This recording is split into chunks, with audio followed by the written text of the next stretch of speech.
Hey guys, welcome back to the channel. Today we are here with day 7 of Willow's training, and this will be Willow's first bath.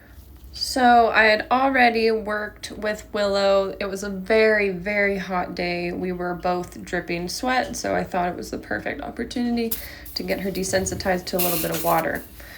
So when we're desensitizing anything, you'll always want to start with desensitizing the airspace around the horse. That means you're not touching the horse with the object. So if we can't touch the air around the horse with the object, we're likely not going to be able to touch the horse with the object, right? So that's the thought process there. We always start by touching the air around the horse with the object. So I'd already done that. Then I went up and started just holding that shower setting right where the saddle would go. That is the weather shield. That is the least sensitive part on your horse's body. So we always start with the weather shield. So I'm just holding that until she stands there and stops moving her feet. So right here, she stops moving her feet, and I hold that water there for a little bit, and then I release that pressure. I take it away. Then I try to reposition her so you can see what I'm doing here. Start with the airspace around her, then go back immediately to the space that I was desensitizing prior, which is that weather shield. Just holding it, not moving it around. She unfortunately stepped on the hose and stopped the water herself, so that's something that unfortunately happens when you're dealing with this. You're gonna get wet, the horse is gonna get tangled up in the hose, you're gonna get tangled up in the hose. It's just a mess. So you got to work with what you've got. So right here she's standing still. I release the pressure. When they stand still and they don't move around, you're looking for them to show you a sign of them relaxing. There are 5 signs that a horse will show you that they are relaxing. One of those 5 signs that Willow likes to lean on a lot is licking and chewing, and then she'll also cock a hind leg a lot. So now I'm just doing approach and retreat with that water on the same spot on the weather shield. Kind of moving it around a little bit. You notice I'm standing at her shoulder. I don't want to stand way back by the hindquarters. I don't want to stand too far in front of her nose. I want to stand right there where I'm standing. You see I'm kind of pivoting a little bit when she moves.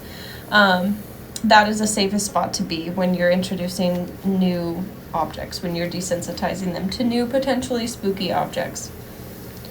You notice there she's got a hind leg cocked. She's starting to really relax to it. And again, it's a really hot day. She was super sweaty. I was super sweaty. I would have loved to have been rinsed off. So I know she's probably enjoying it a little bit as well. It's just the initial noise and the initial sensation that it's just totally new, so they get a little nervous towards that. So after desensitizing the weather shield, I move down to her hindquarters.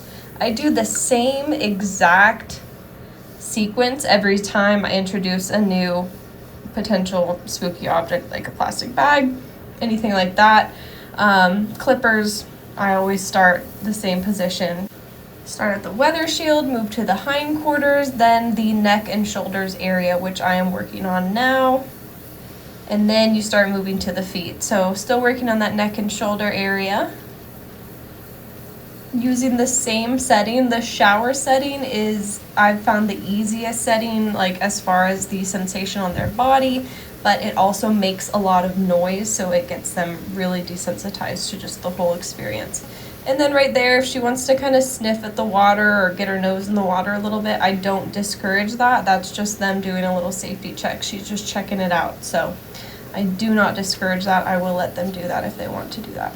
Then I move into those legs. The legs can be a really defensive area for a lot of horses, for most horses, right? You think of a horse in the wild, if they have an issue with their leg, they can't run away from danger, then they're probably going to be dinner, right? So it's a very biological, fundamental thought process that comes from your horse. So you have to understand that they are very defensive of their legs when they're very green.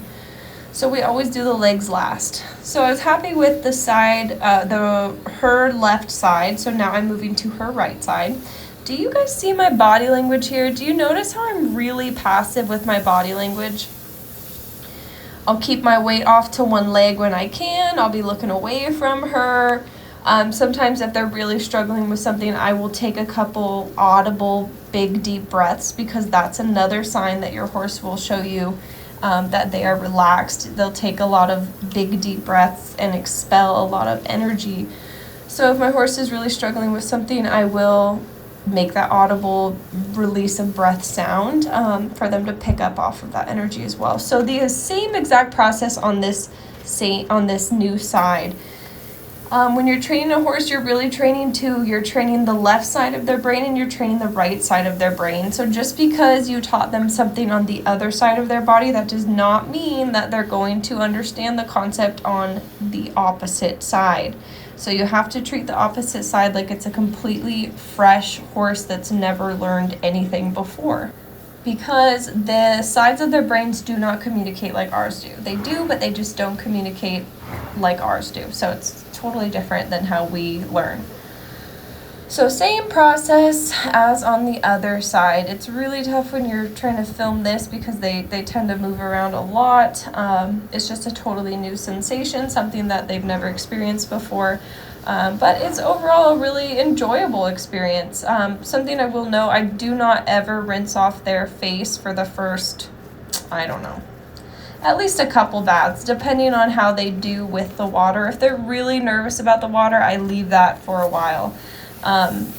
You don't want to rinse off their face if they're a little defensive about the water, because it's like they're going to think you're essentially trying to waterboard them or something. So definitely make sure that they're okay with it around their body before you move to their face. So right here on this new side, you can see she's really starting to relax to it.